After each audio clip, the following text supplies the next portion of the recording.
नमस्कार दोस्तों, स्वागत है आप सभी का इस वीडियो में। आज का जो हमारा वीडियो है उसमें हम चर्चा करेंगे जो कंप्लेन 138 की नेगोशिएबल इंस्ट्रूमेंट एक्ट में रहती है, उसे ऑनलाइन फ़ाइल करने का जो प्रोसीजर है उसके बारे में हम डिटेल में इस वीडियो में आज डिस्कस करेंगे। तो इस वीडियो को अंत तक ज़रूर देखें, वीडियो को लाइक ज़रूर कर दें अगर आपको वीडियो हमारे पसंद आ रहे हैं, और कमेंट सेक्शन में अपने सुझाव हमें आप दे सकते हैं, और अगर नए हैं चैनल के ऊपर तो चैनल को सब्सक्राइब कर दें। तो आइए स्टार्ट करते हैं इस वीडियो को।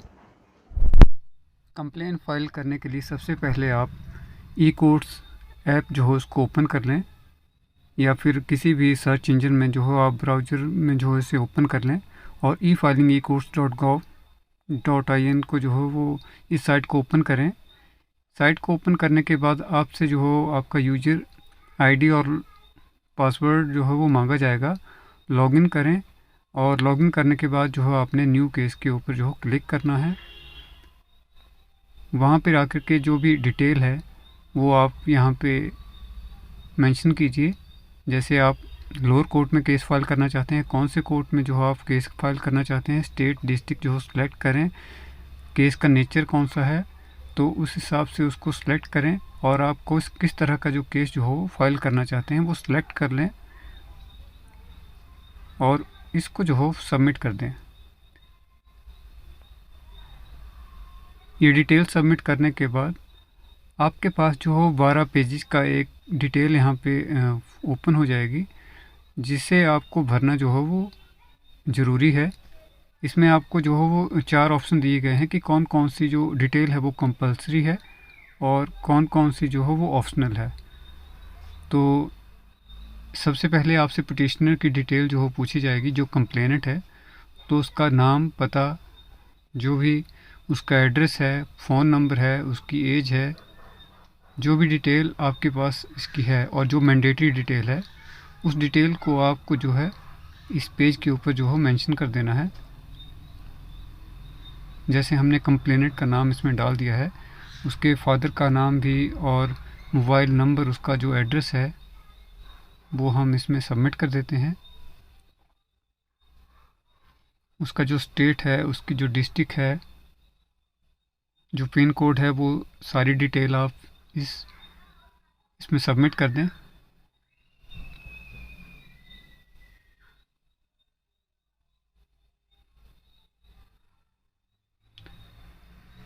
इस डिटेल को डालने के बाद जो है आपको इस जो भी डिटेल आपने इस पेज में डाली है उसे सेव कर लें।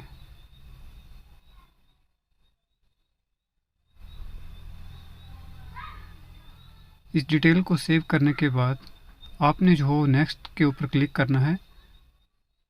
जो नेक्स्ट पेज है उसमें आपसे जो हो वो रिस्पोंडेंट की डिटेल जो हो पूछी जाएगी।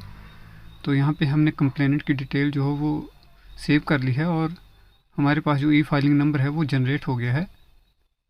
कंप्लेनेंट की डिटेल के बाद हम जो हो रिस्पोंडेंट जो अक्यूज है उसकी डिटेल जो हो वो सबमिट करेंगे। तो जो भी अक्यूज है उसका नाम जो है, उसके पिता का नाम, उसका जो एड्रेस है, उसका अगर आपके पास मोबाइल नंबर है तो आप मोबाइल नंबर भी डाल सकते हैं, उसका स्टेट सेलेक्ट करें, उसकी डिस्ट्रिक्ट, उसका पिन कोड, जितनी भी डिटेल आपके पास है वो यहाँ सबमिट करें।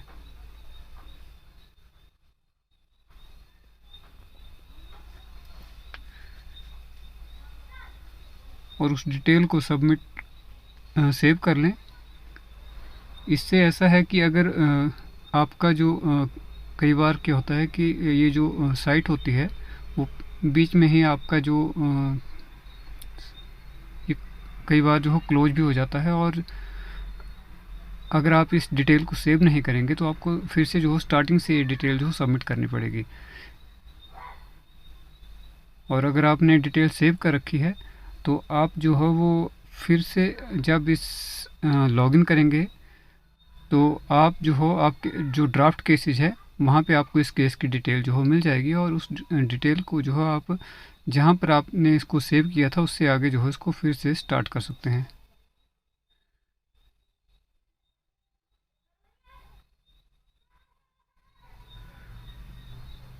इस डिटेल को सेव करने के बाद आपसे जो हो एक्स्ट्रा इन्फॉर्मेशन जो हो मांगी जाती है, जिसमें एक्स्ट्रा इन्फॉर्मेशन कंप्लेनेंट की भी होती है और एक्यूज की भी होती है।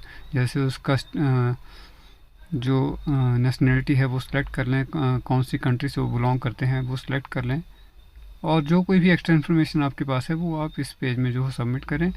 उसको डिटेल को जो हो आप सेव कर लें। सेव करने के बाद जो है आप नेक्स्ट के ऊपर क्लिक करें।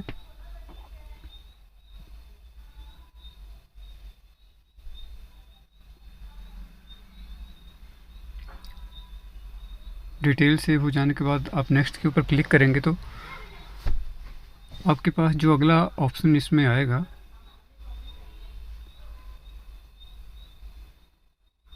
वो पार्टी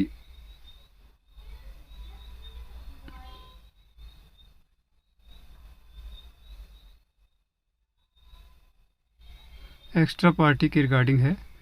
अगर कोई एक्स्ट्रा पार्टी है, जैसे एक से ज़्यादा कंप्लेनेंट हैं या एक से ज़्यादा अक्यूज़ हैं, तो उसकी डिटेल भी जो हो वो आप यहाँ पे सबमिट कर सकते हैं। लेकिन चेक के जो केसेस होते हैं उसमें इस तरह का जो हो वो कुछ ज़्यादा एक्स्ट्रा पार्टी की रिगार्डिंग हमें कोई इसमें डिटेल जो हो डालने की ज़रूरत नहीं पड़ती है।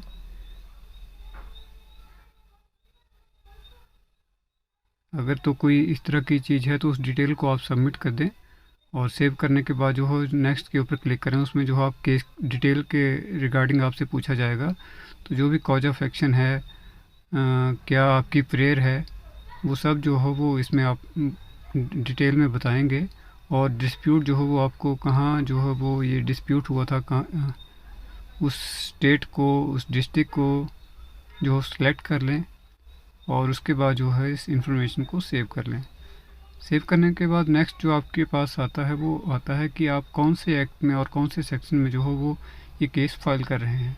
तो जैसे हम 138 के केस की बात कर रहे हैं, तो 138 में जो हो वो आपने एक्ट जो हो वो नेगोशिएबल इंस्ट्रूमेंट एक्ट सेलेक्ट कर लें, और जो भी आप सेक्शन है, रेलिवेंट सेक्शन है 138, तो उसको भी जो इसमें मेंशन कर दें।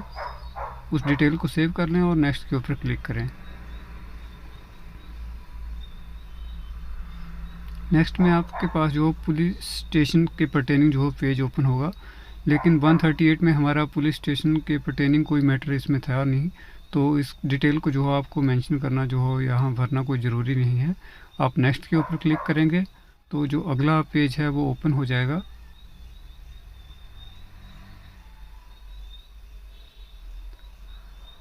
उसमें जो हो आपसे साइन मेथड कि आप किस तरह से जो है वो साइन का जो हो इस्तेमाल करना चाहेंगे। जैसे आप आधार के मेथड से भी डिजिटल टोकन या मोबाइल ओटीपी के थ्रू जो हो डिजिटली इसे जो हो साइन कर सकते हैं। तो यहाँ पर हम जैसे कि मोबाइल ओटीपी सिलेक्ट कर रहे हैं, तो मोबाइल ओटीपी में जो हो वो पार्टी को जो हो वो ओटीपी आएगा और उस ओटीपी को हमें जो है इसमें बताना पड़ेगा कि इस तरह से ये ओटीपी है, और उसके बाद जो हम उसमें आगे प्रोसीड कर सकते हैं। आप डिजिटल टोकन में जो हो उसमें जो जैसे कि वो थंब इम्प्रेशन या लगाया जाता है, उस तरह से डिजिटल टोकन का इस्तेमाल भी कर सकते हैं, या आधार नंबर के माध्यम से भी जो हम इसे जो हो ई साइन कर सकते हैं। जैसे हमने सेलेक्ट कर लिया है मोबाइल ओटीपी, तो मोबाइल ओटीपी के बाद जो है हमें जो भी पार्टी को आगे ओटीपी आएगा उस ओटीपी को जो हो इसमें एंटर करना पड़ेगा। तो साइन मेथड के बाद जो है हमें जो डॉक्यूमेंट हैं जो केस के पर्टेनिंग, कंप्लेन के पर्टेनिंग, उन्हें अपलोड करना पड़ेगा। जैसे हमारे जो डॉक्यूमेंट है, क्या डॉक्यूमेंट का टाइटल है वो यहाँ पे मेंशन करें, और जो भी आपने डॉक्यूमेंट हैं जो आपने पीडीएफ फाइल तैयार कर रखी है, इसे आपको पहले ही जो हो तैयार करके रखना पड़ेगा, और उस पीडीएफ फाइल को जो है आपको यहाँ पे अपलोड करना पड़ेगा। जैसे हमने डॉक्यूमेंट टाइटल जो है इस वक्त इसमें दे दिया है, और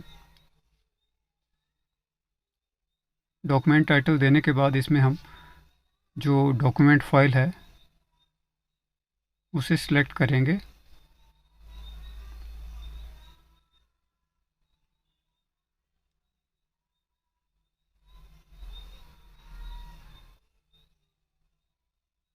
और डॉक्यूमेंट फाइल जो है हमने सेलेक्ट कर ली है, और सेलेक्ट करने के बाद अब हम इसे अपलोड कर देंगे।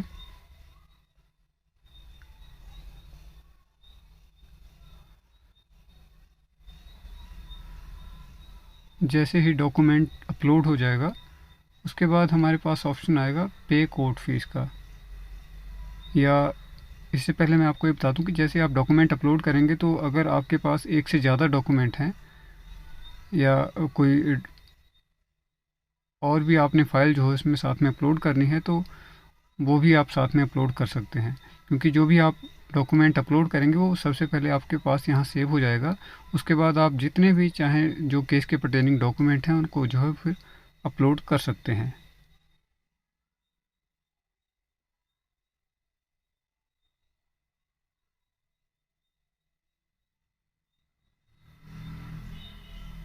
डॉक्यूमेंट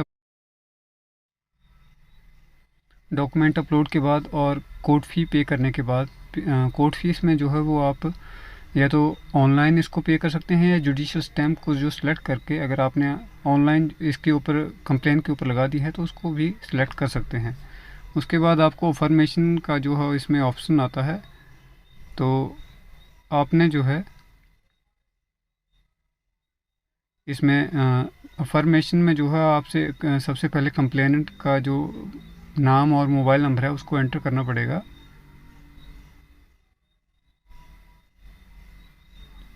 इस वक्त जैसे कि आप देख सकते हैं कि जो कोर्ट फ़ी का प्रोसीजर है वो मैं अभी आपको इसमें बता रहा हूँ। तो इसमें हमने जो भी जुडिशियल स्टैम्प का ऑप्शन था, क्योंकि हमने कंप्लेन के ऊपर जो है कोर्ट फीस लगा रखी होती है, उसे सिलेक्ट किया था। और उसके बाद हमारे पास जो अगला ऑप्शन आ जाता है वो आता है अफर्मेशन का। अफर्मेशन में सबसे पहले कंप्लेनेंट का नाम डालें और कंप्लेनेंट का मोबाइल नंबर, जिससे जो कंप्लेनेंट के मोबाइल नंबर के ऊपर ओटीपी आएगा और उस ओटीपी को जो हो आपको यहाँ वेरीफाई करना पड़ेगा। जब कंप्लेनेंट जो है वो इसे अफर्म कर देता है तो उसके बाद जो है जो एडवोकेट हैं जो इसे फाइल कर रहे हैं आपसे जो हो एडवोकेट का नाम और मोबाइल नंबर पूछा जाएगा। तो कंप्लेनेंट की डिटेल के बाद आप एडवोकेट की डिटेल इसमें मेंशन करें और जो ओटीपी आएगा उसको जो हो वो आप वेरीफाई करें। वेरीफाई करने के बाद आपका जो फॉर्मेशन का जो पेज था उसकी जो रिक्वायरमेंट थी वो पूरी हो जाती है। और अगला जो ऑप्शन आपके पास आएगा वो आपके पास जो है वो फाइनल डिटेल जो इस केस की है उसे फाइनली स्क्रूटनाइज कर लें।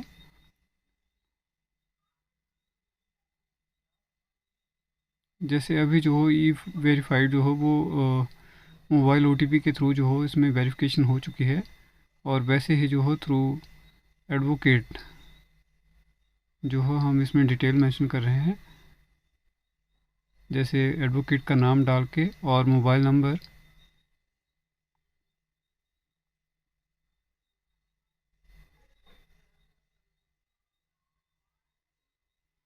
अगर आप लोगों को कोई भी समस्या इस ई फाइलिंग में आती है तो आप जो है हमें कमेंट सेक्शन में जो है हमसे पूछ सकते हैं, और आपकी जो भी समस्या होगी या जो भी आपका सवाल होगा हम कोशिश करेंगे कि उसका जो समस्या का निदान जो है हम करें।